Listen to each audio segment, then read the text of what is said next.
Mental Chandrababu గారి కుటుంబంలో ఉందరా, 4-5 ఉందరా mental పిచ్చి. నాకు ఒళ్ళు దగ్గర పెట్టుకుని మాట్లాడండి. వాడు ఒక మెంటల్ కేసు చంద్రబాబు గారు ఎర్రగడ్డ మెంటల్ హాస్పిటల్ నుంచి ఆ లోకేష్ గారి వీడు బయలుదేరితే హారతలు ఇచ్చి పంపిస్తారు. ఇక్కడికి వచ్చి 4 రోజులు పిచ్చి నా కొడుకులాగా పిచ్చి వాగుడు వాగి వెళ్తారు.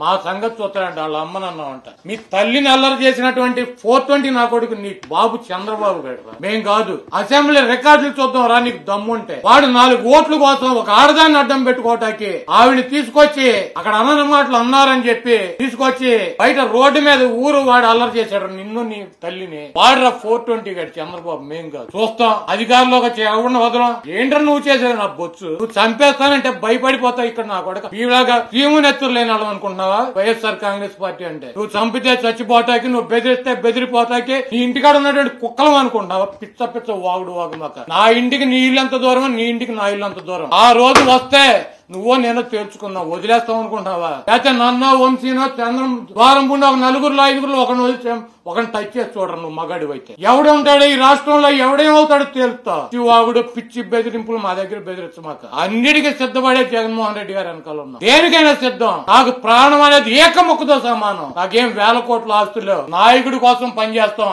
ఈ రాష్ట్రంలో ఉన్న ప్రజల కోసం పనిచేస్తాం. నీకు మళ్ళీ 1,00,000 కోట్లు దొబ్బి అవి తింటాకి పందికొక్కులాగా ఒంటిగా సొంటుకొంపులాగా నీ బాబుకు నువ్వు ఒకడో నీకు ఒకడో. కౌంటింగ్ అనంతరం ఈ కృష్ణా జిల్లాలో గాని రాష్ట్రంలో అనేక మంది తెలుగుదేశం పార్టీ, జనసేనకు సంబంధించినటువంటి నాయకులు, కార్యకర్తలు వైఎస్ఆర్ కాంగ్రెస్ పార్టీ గ్రామ స్థాయి, వార్డు స్థాయి, మండల స్థాయి, నియోజకవర్గ స్థాయి యాక్టివ్ గా ఉండేటువంటి లీడర్స్ పైన ఉద్దేశపూర్వకంగా దాడులు చేస్తున్నారు. అదేవిధంగా వాళ్ళ ఇళ్లకెళ్లి ఇళ్లు పగలు కొడతాం, కార్లు పగలు కొడతాం, అర్ధరాత్రులు వెళ్లి వైఎస్ఆర్ కాంగ్రెస్ పార్టీ శ్రేణుల్ని భయపెట్టాలి, ఈ వైఎస్ఆర్ కాంగ్రెస్ పార్టీని నిస్తేజం చేయాలని చెప్పి పెద్ద ఎత్తున ప్రయత్నాలు చేస్తున్నారు. వాటిల్లో కొన్ని చోట్లయితే ఫిజికల్ గా వ్యక్తుల మీద దాడులు చేయటం, కాళ్ళు ఇరక్కొడతాం, చేతులు ఇరక్కొడతాం, తల్ల బాగలు కొడతాం. అదేవిధంగా ఈ గ్రామాల్లో గాని ఇక్కడ గాని మీరు ఉండకూడదని చెప్పి వార్నింగ్లు ఇవ్వటం అనేక రకాలుగా చేస్తున్నారు. వీటికి ప్రత్యక్ష సాక్షులు పోలీసులు దగ్గర ఉండి వాళ్ళు కొడతాంటే వీళ్ళు చూస్తూ నిలబడి ఎంజాయ్ చేస్తున్నారు. ఈ రోజు మా దగ్గర పోలీసులు ప్రేక్షక పాత్ర వహించేటువంటి సన్నివేశాలు, తెలుగుదేశం పార్టీ అల్లరి మోకల్లో మా వాళ్ళ మీద దాడి చేస్తున్నటువంటి సన్నివేశాలు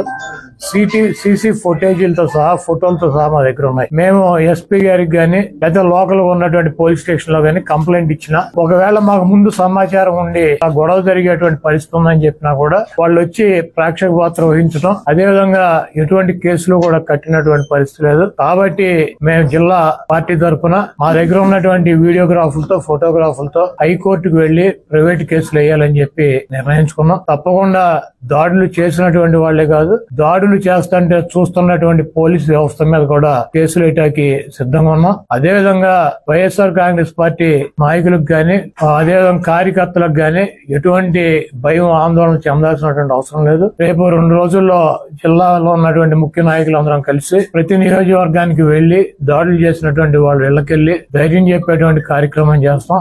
దీనికి జగన్మోహన్ రెడ్డి గారు కూడా మీరు ఎట్టి పరిస్థితుల్లోనూ కార్యకర్తలు గాని, నాయకులను గాని జరుగుతున్నటువంటి దాడుల్ని మీరు చూస్తూ ఊరుకోవద్దు. పార్టీ అంతా యాక్టివ్ గా ఉండి అందరూ ఒక వేదిక మీదకి వచ్చి వాటిని తిప్పి కొట్టాల్సిన అవసరం మన మీద ఉందని చెప్పి ఆయన కూడా చెప్పారు. కాబట్టి పోలీసు వ్యవస్థ ఒక అసమర్థమైనటువంటి వ్యవస్థగా ప్రేక్షక పాత్ర వహిస్తున్నటువంటి ఈ పోలీసు వ్యవస్థకి మరి మా నుంచి ఈ తెలుగుదేశం పార్టీ గోండాల నుంచి మా పార్టీ నాయకుల్ని, కార్యకర్తల్ని కాపాడుకోవటానికి మేము కూడా 2 రోజుల్లో రోడ్డు మీదకి వచ్చి ఎక్కడైతే మా వాళ్ళ మీద దాడులు జరిగినాయి, ఎక్కడైతే మా వాళ్ళని ఇబ్బంది పెడుతున్నారో ఆ ప్రాంతానికి వెళ్తాం. ఆ కాన్స్టిట్యున్సీకి గానీ, ఆ జిల్లాకు గానీ సంబంధించినటువంటి నాయకులందరూ కూడా పాల్గొంటారు. ఆ నియోజకవర్గంలో ఉన్నటువంటి లీడర్స్ గానీ, కార్యకర్తలు కూడా పాల్గొంటారు. తప్పకుండా లా అండ్ ఆర్డర్ ఇష్యూస్ కనుక వస్తే దానికి పోలీస్ వ్యవస్థే బాధ్యత వహించాలి.